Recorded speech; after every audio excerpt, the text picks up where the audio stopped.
राजा हरिश्चंद्र ने जीवन भर सत्य के मार्ग पर चलने का संकल्प लिया था, चाहे परिस्थिति कैसी भी हो। एक दिन ऋषि विश्वामित्र ने राजा की सत्यनिष्ठा की परीक्षा लेने का निश्चय किया। उन्होंने स्वप्न में राजा को दर्शन दिए और दान में कुछ मांग लिया।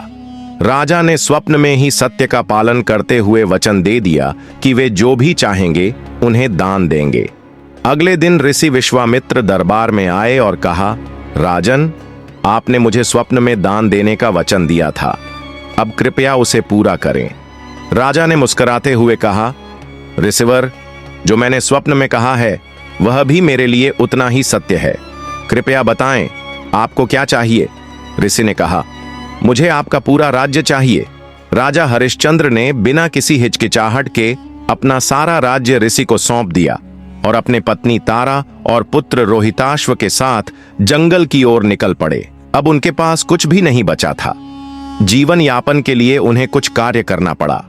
वे वाराणसी पहुंचे, जहां एक श्मशान घाट के रक्षक ने उन्हें काम पर रख लिया। अब उनका काम था मरे हुए लोगों के अंतिम संस्कार में सहयोग करना और श्मशान का शुल्क लेना। तारा और रोहिताश्व को पेट पालने के लिए किसी सेठ के घर नौकर बना दिया गया। समय बीतता गया, पर राजा हरिश्चंद्र ने कभी अपने धर्म और सत्य से समझौता नहीं किया। एक दिन तारा का बेटा रोहिताश्व सर्प के काटने से मर गया।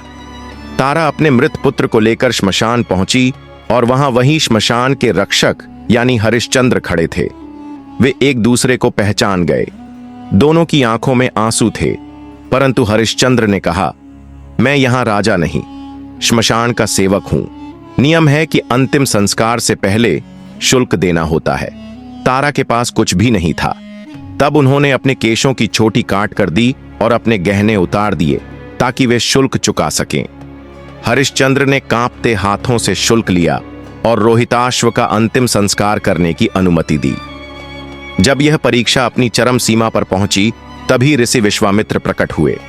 ऋषि विश्वामित्र ने कहा, राजन, आपकी सत्यनिष्ठा और धर्म के प्रति समर्पण अद्वितीय है।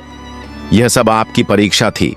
उसी समय विश्वामित्र ने आशीर्वाद दिया और रोहिताश्व पुनः जीवित हो उठा। राजा को उसका राज्य, सम्मान और समृद्धि लौटा दी गई। अगर आपको यह कहानी पसंद आई हो तो वीडियो को लाइक करें और चैनल को सब्सक्राइब जरूर करें।